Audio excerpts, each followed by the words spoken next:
Dr. Lynn Lewis, good morning. Good morning, Miss Perryman. How are you? Fine. My students call me Miss Pyramid. Everybody. And Dr. Lewis and I have been talking about her book, Don't Hate the Player, Learn the Game. But, we've also been talking a lot about education. So Yes. perhaps afterwards, after we finish talking a little more about this, because she was here a couple of months ago, and I did so want to talk with her again because we didn't get to talk about everything. And I wanted to talk to her about some other things in the book. And this is a very interesting book. She's trying to, I take it as she's trying to get women to read through things that are very obvious. Very, very true. Oftentimes we overlook the obvious. And I like for women, rather than complain about the type men they meet, focus on first what type of men they want to meet. What is there? This is the type man I desire. And then if you meet men who are not of desirous type characters, then you move on. Absolutely. You don't stay there and languish with someone whom you know is not for you. And sometimes their comfort zone can be very uncomfortable, but it's Exactly. familiar and they Yes. stick with it. And, Exactly. and it's so unfortunate because it's breeds unhappiness. It does. It does. And usually when you see women who are looking sad and their head is lower and they aren't walking with that I am type mentality, it's really because they have felt that they've been defeated. And Right. usually that defeat And they comes from look defeated. relationships. They They look look defeated defeated. too. Exactly. They look Exactly. defeated. Yes. And it's unfortunate, like you said, but this is what happens. So we need to become much more observant, and we need to not settle for persons whom we know are not the persons we need nor want. And I have a saying, you get what you settle for. Yes, And that's that's very true. very, Very very true. true. You get Yes. what you settle for. Yes. Yes. And sometimes out of loneliness, there's another saying, loneliness drinks of dead waters. And out of loneliness, sometimes women will just take that person. Exactly. And a lot of times, Brenda, it's because they haven't become good company to themselves. And you Right, have to like right. yourself That and you is have so to love important. yourself and you have to know how to entertain yourself. And that way you can make it through what I call the drought periods. I know. You call it the drought The drought periods. periods, That's yes. true. That's true. I'll never forget one day while I was teaching, I'd gone in the main office and I said, "Gosh, I'll be glad when I retire. I can retire." And this guy said to me, another teacher, he said, "Then what would you do?" And I said, "You don't know my life. Exactly. I have a life where I have so teaching kind of gets in the way of Of the a other whole lot of things things. that I Right. do." Right. Right. But the gas and go player. Why don't you tell the audience about the gas and go player? And it's funny because you have Yes. this poem attached to that. Yes, and what's interesting about the gas and go man. He tells the women that he is that type player who only will come around when he's in need of sexual satisfaction. Now he lets the women know this, and he really presents himself just like when you go to the gas station, you pump your gas, and then once you get your gas, you leave. Well, he goes to the women's homes and he gets involved in sex, and then he's on to another sexual encounter. And the thing that gets me, even though the women know that he is this type person and they claim they don't want that type person, they still continue to deal with him, and they'll say, well, he's so good sexually. Well, once you let that feeling interfere with the type of person you want and need, then you are digging yourself a grave of unhappiness in continuous relationships that are unhappy. Right, and then that really isn't a That's relationship. not a That's not a relationship. That's just a relationship. sexual connection. Well, I've got a question, and maybe my audience can talk about this too, or want, you know, can you meet a man at a club? Well, now here's you can meet a man at a club, but it's the quality of the man you meet at the club. You can meet folk on the street. Right. You know, you can meet somebody who is out there just kind of loitering around. Well, the reason why I ask because they say, "Oh, you can't meet a man at a club." But Yeah, when you you meet a lot of men at the club, but it's the type of man you meet. Now, here's what women have to understand: if a man hangs out at a club, first of all, he enjoys drinking. So now, if you want somebody who enjoys drinking, you go to the club, and you will find those type men. However, if you want a man who is more of a non-drinker or an occasional drinker, a sociable drinker, then you may want to look at other areas, other venues to look for that person. But a man at a club is there because he enjoys the club atmosphere. it's funny how a lot of times ladies say, "Well, I want to meet someone," but they don't go outside the house. Right. I guess they expect a date to come up and knock on the door and say, "Date." Yeah. I don't know. So, what are some of the better places to go? Or my thing is, you could run into anybody anywhere. Anywhere. Very true. But there are other places that have a greater probability of you meeting the type man you like. For an example, if women want a man that enjoys the cultural finer things of life, where he enjoys art and literature and music, then you go to the Detroit Institute of Arts. You go to the African American Museum. These places have many different functions. The DIA has a jazz set every Friday. First Friday. Exactly. And they have beautiful food. I mean, their salmon. If you go there, eat the salmon. And so you could go there for dinner, and then you can have the jazz set, and then of course the arts work speaks for itself. And the same with the African American Museum. They're always having all different kinds of functions that are connected to healthy living. You know, you can go there and get And you your might healthy meet someone living in a on. grocery store. Yes, You anywhere. might, I mean, anywhere.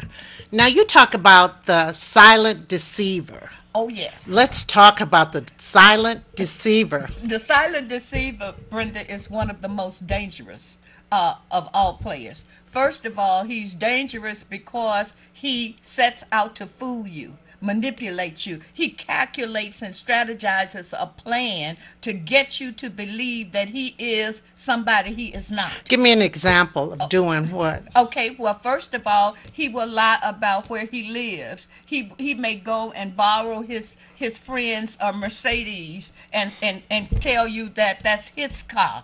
He may take you to a friend's home and it's not his. He may be living in a bedroom or studio apartment, but he's taking you to a home in Bloomfield Hills or Birmingham, and he's convincing you that that's the home and that's his home. Okay, And that's the material piece. yes, What and are the, the the other other thing is he will act as if he's really into you when in fact he's not. That's the simplest way of putting it. He will actually talk about how much he loves you and he wants to be with you and he's going to marry you, but everything is in the future. If he's going to marry you, where's your ring? If he says that you're the best thing that ever happened to him since bubblegum, then how is he showing you that he's the best thing? And the same person will use excuses as to why he never takes you out. He's too busy. He works too many hours. So all you have to do is think. What I tell women, Brenda, the same mentality you use to get your degrees, use them when you select a mate. Use them in your dating life, and then you will be less likely to make mistakes. Absolutely, because sometimes you just have to wait until the right person comes along. And this person, this is another thing, and I think you'd agree with me. A lot of times people meet each other. Man meets woman, woman meets a man. And on the first or second date, they're telling everybody all their backstory. All the wounds, they're crying the blues, Right, crying the right. blues. And then later on, not that far in the future, that person could use that against you That's when he right. talks to you. Well, that's why your other relationship didn't last, or Exactly. you're this or that. Exactly. Nobody wants to hear these sob stories. Oh, sometimes they do. What I'm saying is, sometimes they do, but it's two sides to every story. Right, right. And I'm telling my side, and so forth. Right, but sometimes here's what happens. They may say, "Okay, this story sounds good," and they're thinking, "Okay, I'll use it later on. But it was they're sitting there listening. There now, why is she telling me this? Right. And how am I going to use it? So we're better off bringing some happy times to the table when we first meet. Right, right. And don't tell everything about No, no, yourself. no, no. Nobody wants to know everything about everybody. For an example, Brenda, even if it's us, what we want to do is not remember everything. We just can't do any I better. know. But I oftentimes tell people we'd be better off we had a delete button, like the computer. Right, Delete, delete, right, delete. right, So we can right. delete certain things, but we can. And so if we want to delete some things that we've done, then clearly other folk don't want to hear everything we've done. Yeah, because people get together and they start crying the blues about their ex. Right. That I think that's a mistake Oh, that's a, also. that's a great mistake because nobody really wants, to even if they want to hear it, they want to hear it for the wrong reasons. Let me say that. And so you don't want to really talk about your ex. The other thing is, if you are still talking about your ex, then you're still mentally connected to your ex. And that Absolutely. comes across. So if you're mentally connected to your ex, then nobody can penetrate you mentally nor physically, usually. What about the philophobic? Yeah, the philophobic player, he's dangerous too. Oh goodness, there's so many dangerous men. What? If you know of a certain kind of player, woman or man, because women do play also. Right. Now he's dangerous. He's like in the silent deceiver. He's similar to the silent deceiver in the sense that he presents himself as someone he's not. But here's the difference in him and the silent deceiver. The silent deceiver can love, even though they're manipulative. But the philophobic actually has a fear of being in love and falling in love. And he guards against love at all costs. Usually he was hurt when he was in his 20s or 30s, and he vowed not to ever allow any woman to penetrate that So love emotion. perhaps this is the person who feels like, uh-oh, I'm starting to fall for this person.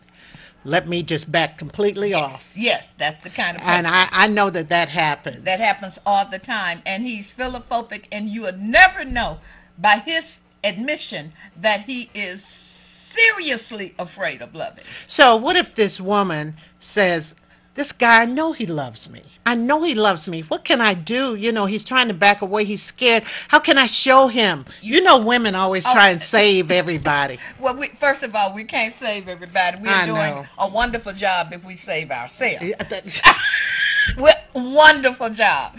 Okay, because that's enough already. The other thing is, you can't make a man love you, and you can't make him want to gravitate towards you when he does not want to gravitate towards you. We have to make that Right, crystal clear. right, right. And so, if he is not interested in moving the relationship forward, you need to accept that. It's in our best interest to accept that and send him a thank you note because he did you a favor.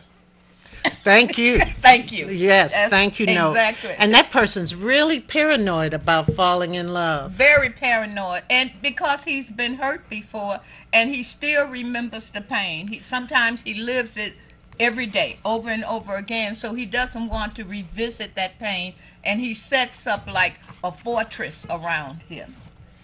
You can get into Fort Knox quicker than you can get into his heart.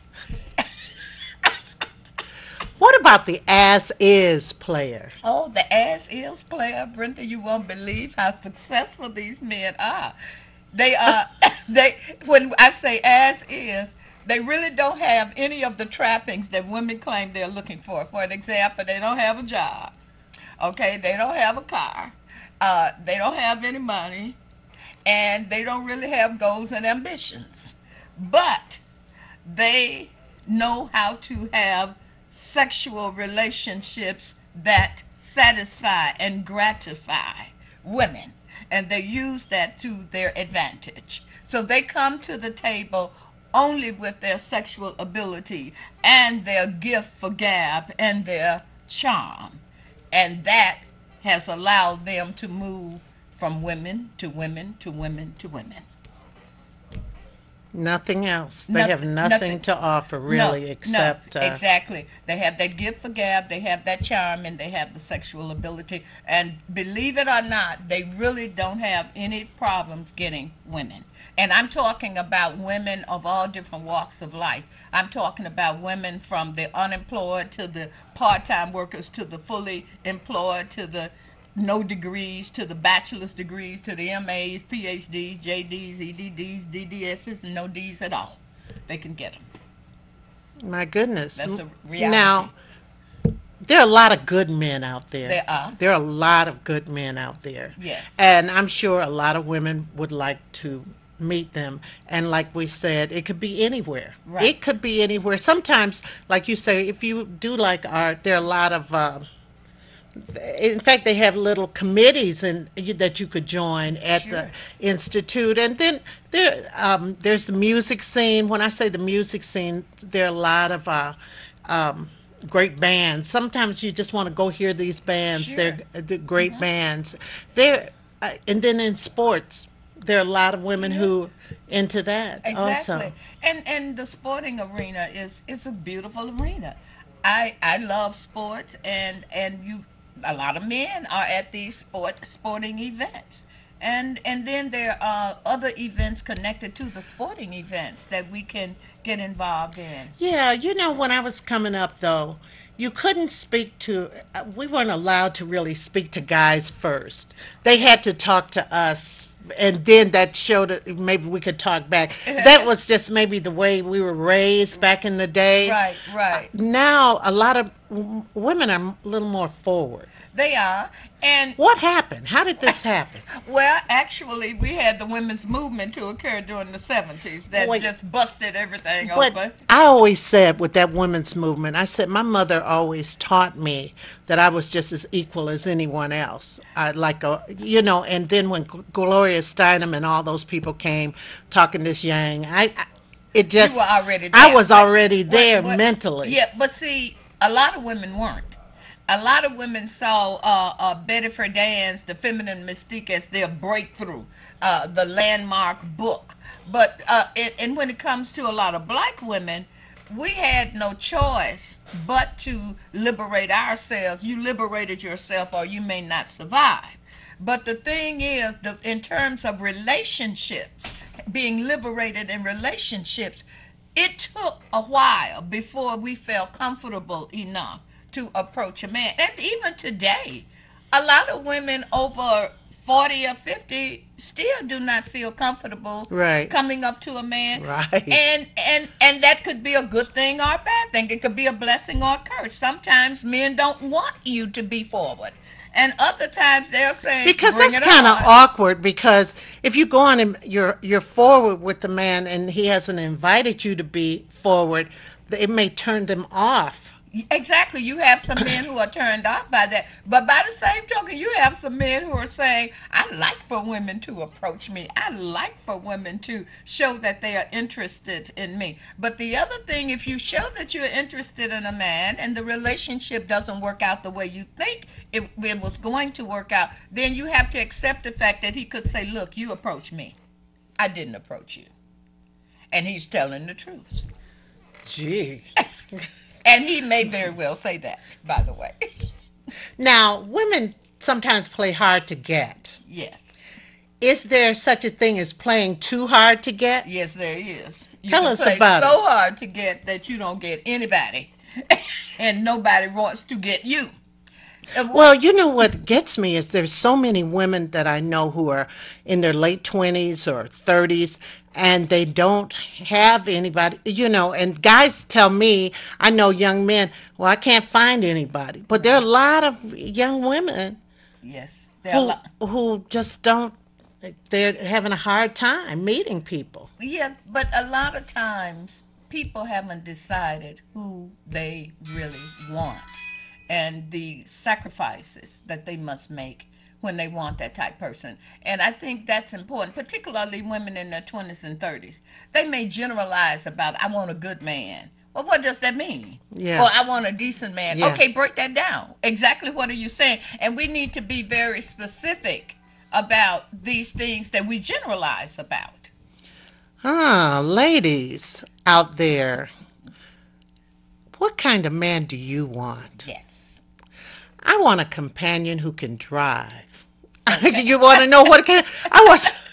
That makes sense to I me. drive. I hate driving. I That want a makes sense. companion who could drive, Yes. and we could have a good conversation, I and like we could that. be great friends, and then we'll see where things go. Exactly. You know, I've just said, have some fun. right, right. If I ever became a millionaire, one of the first things I do is get a chauffeur. Yeah, I Because mean, I'm tired of driving. I drive myself almost everywhere I go. So yes, that would definitely be on my list of, he must not have any problems driving when we go out. well, I like that. I mean, Yeah, real specific. it's not hard. What that's not. I'm not after anybody's money. I'm Right, not after right, any of that. right. Just a nice person who could drive. We could have some good Good conversation, conversation. go on a little picnic or something like Yes. that, and talk and look at the water. Right, right, Gosh, and that's exactly. it. And then you want a person too who isn't intimidated by the things that you do. Exactly. One of the things you want a man who feels secure within himself and within his own skin. And that's Absolutely. very key. I think that really, Brenda, arises above everything else. Right. Because men act differently when they are secure versus when they are insecure. Absolutely. And that's a Absolutely. real driving force that women need to recognize. If a man is insecure, there comes with that a lot of problems. If a man is secure, that comes with that a lot of freedom. You know, and I think the unfortunate thing about people in relationships is some people kind of believe, well, this person has come into my life, so hey, I don't have to do nothing. They're going to make me happy. And No. that's not, don't put the responsibility of your happiness in someone else's hands. Exactly. First of all, you are supposed to make yourself happy. Happiness should come from within you. Whoever enters your life, all they can do is enhance the happiness you already have.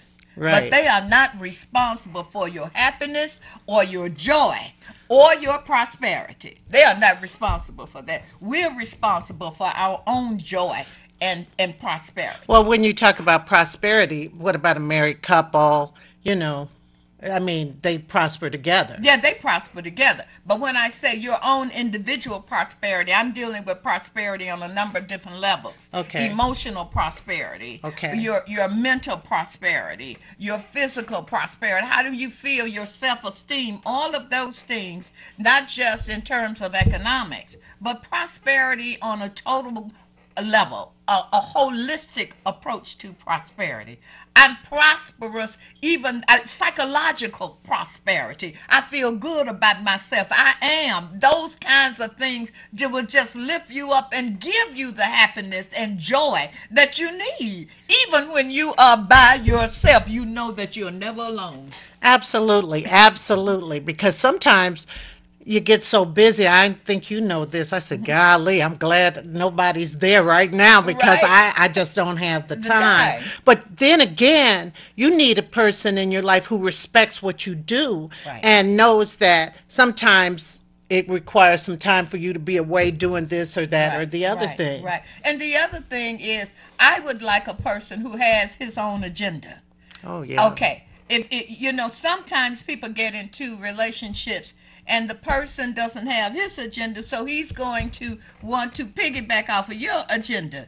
Now, everybody needs his or her own agenda, and the two agendas should work independently, and they can work interdependently. But each person needs to come with something to the table. And like you said, Brenda, we need to recognize once we get in a relationship, there is work to keep that relationship flourishing, to keep the buds blossoming in that relationship.